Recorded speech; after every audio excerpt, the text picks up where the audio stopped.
Remember, all I'm offering is the truth.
So the New Age, like the Masons, feel that Christianity is the enemy, a force to be countered, not by open debate, but by contempt and ridicule, and as shall be illustrated later, by even murder. And remember, the source of the New Age movement is the order of the Freemasons.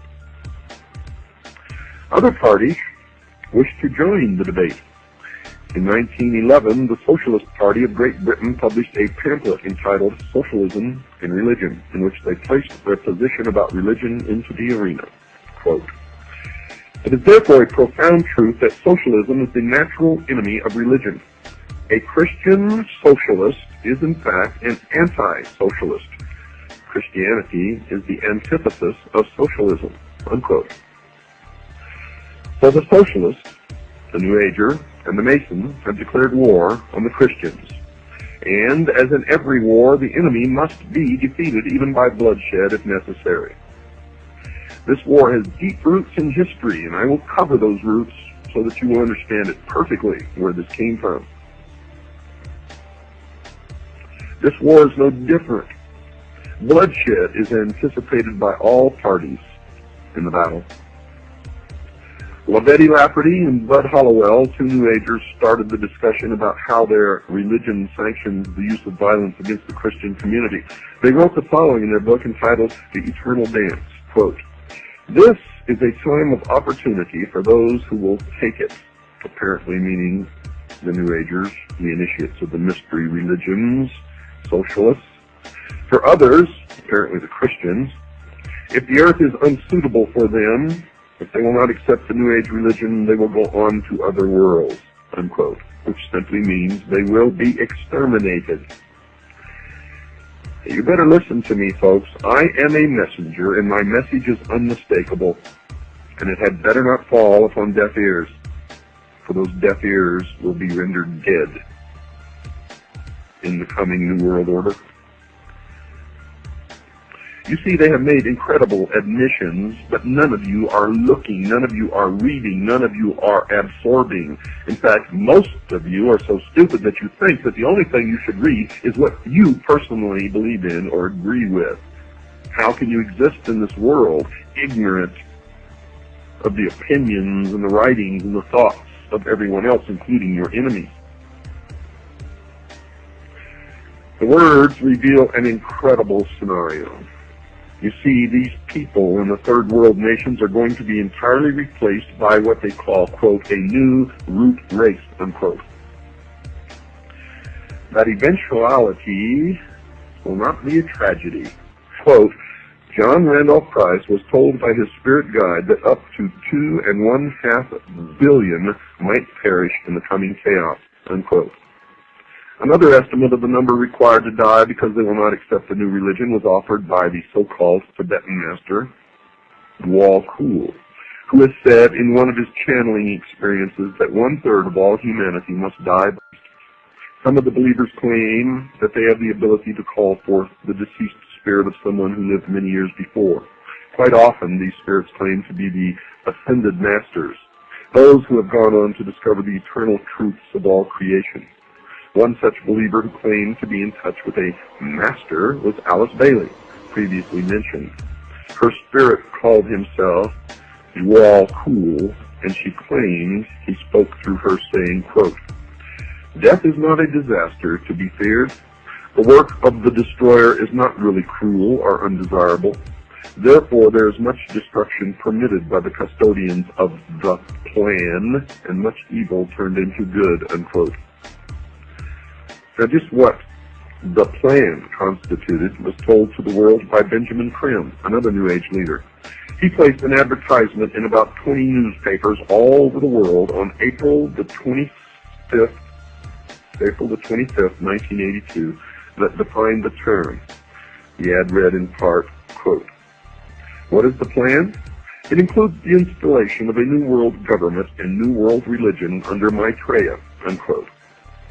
But perhaps the most startling example of the teachings of this new religion came from the pen of Barbara Marx Hubbard, one of their most articulate writers, and she wrote in her book entitled Happy Birthday, Planet Earth, quote, The choice is, do you wish to become a natural Christ, a universal human, or do you wish to die? People will either change or die. That is the choice, unquote. The New World Order has convinced us that their plan is just about the nuts and bolts of the police-state system, cameras and ID chips. But the real agenda requires those who are close to understanding first to be prepared to accept the new false utopia. But it is the false utopia that they refer to when they say New World Order, not the build-up to it. And it will come on the heels of 2012 if they can get the idea to as many people as possible. It's really the only way to get the so-called truth seekers to be on board. Then people will willingly give up their weapons and their borders and their constitutions if they can be convinced that they're only part of an intergalactic race of people that are no longer subject to any god. One passage that I've secretly had a lot of trouble with, that I couldn't understand how it could happen in this politically correct, technologically advanced world we live in. It says that in the New World Order, people will rejoice in the killing of Christians, and that if they don't go along with the beast system, will be publicly executed.